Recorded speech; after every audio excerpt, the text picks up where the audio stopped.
Guys welcome to our channel tech career guidance. तो guys आज के इस वीडियो में हम बात करेंगे एमएसबीटी के जो एटी का रूल्स है ना उसके बारे में बात करेंगे। मतलब हम डिस्कस करेंगे कि एटी का रूल्स कैसे एलिजिबिलिटी होती है और कैसे आप एटी कितनी लगने के बाद में भी आप नेक्स्ट ईयर में जा सकते हो।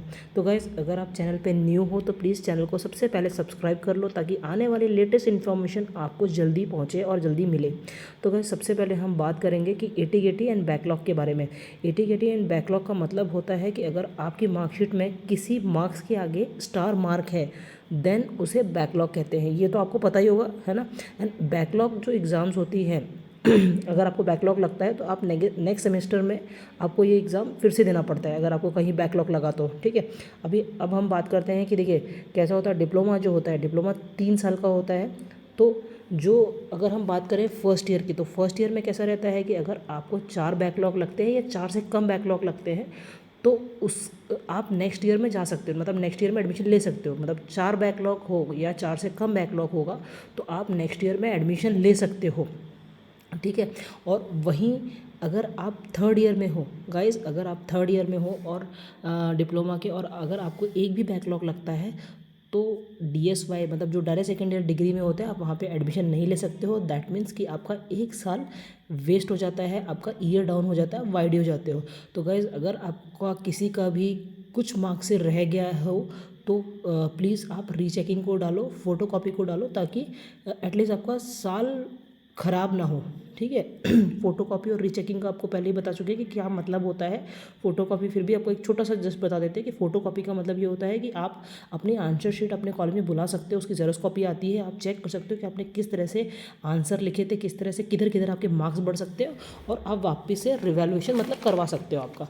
और जो रीचेकिंग होता है, रीचेकिंग का मतलब वही होता है कि वहाँ पर आप रीचेकिंग कर सकते हो भैया कहाँ का कितने कितने मार्क्स बन रहे हैं, प्रॉपर आपके मार्क्स टोटल हुए हैं कि नहीं हुए हैं, और अगर कहीं छूटे तो वापस से टोटल हो गया, वापस से कैलकुलेट होकर आपकी मार्कशीट वापस से बन के आती है, ठीक है।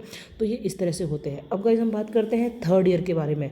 जो थर्ड ईयर डिप्लोमा में बच्चे हैं अभी मेरे को एक स्टूडेंट ने ये क्वेश्चन पूछा था कि उसको अगर थर्ड सेम और फोर्थ सेम में जो उसकी जो सब्जेक्ट थे उसमें उसको अगर एटी लगती है तो जितनी भी मतलब जितनी भी एटी लगती है, किस कितने एटी पे वो आगे सेमेस्टर में जा सकते हैं।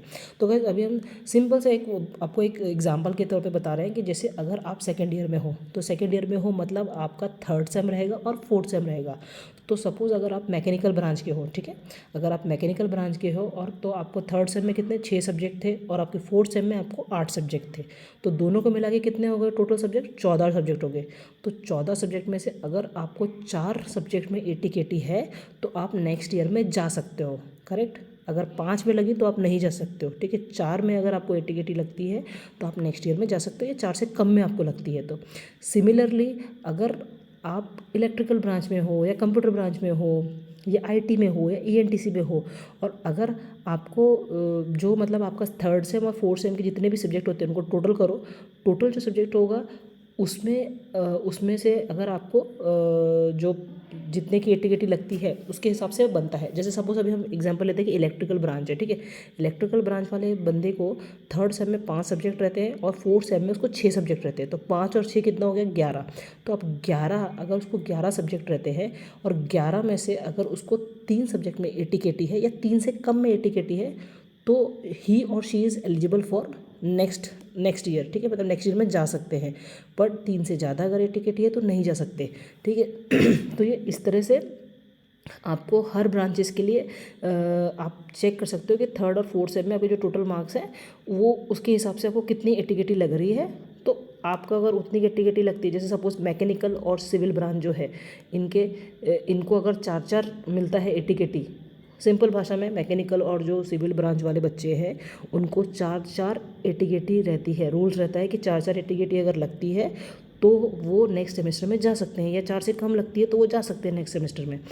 और जो इलेक्ट्रिकल ब्रांच है, कंप्यूटर ब्रांच है, देन आईटी ब्रांच है, ईएनटीसी ब्रांच है, ईजे, तो ये जो है इनको कैसा है, अगर इनको 3 एटी है तो ये नेक्स्ट सेमेस्टर में जा सकते हैं। 3 से कम है तो भी ये नेक्स्ट सेमेस्टर में जा सकते हैं, 3 से ज़्यादा रहेंगे तो नहीं जा पाएंगे। तो ये इस तरह के रूल्स होते हैं AT-KT के, जिसके थ्रू ही आप जा सकते हो। तो गाइस अगर आपका कहीं AT-KT लगा है और आपको ऐसा लगता है कि भैया मैं ग्रेस मार्क्स के लिए एलिजिबल हो सकता हूँ, तो आप इसके पहले वाला वीडियो देख लो, आप उसमें आपको दिखाई दे जाएगा कि किस तरह से ग्रेस मार्क्स मिलता है।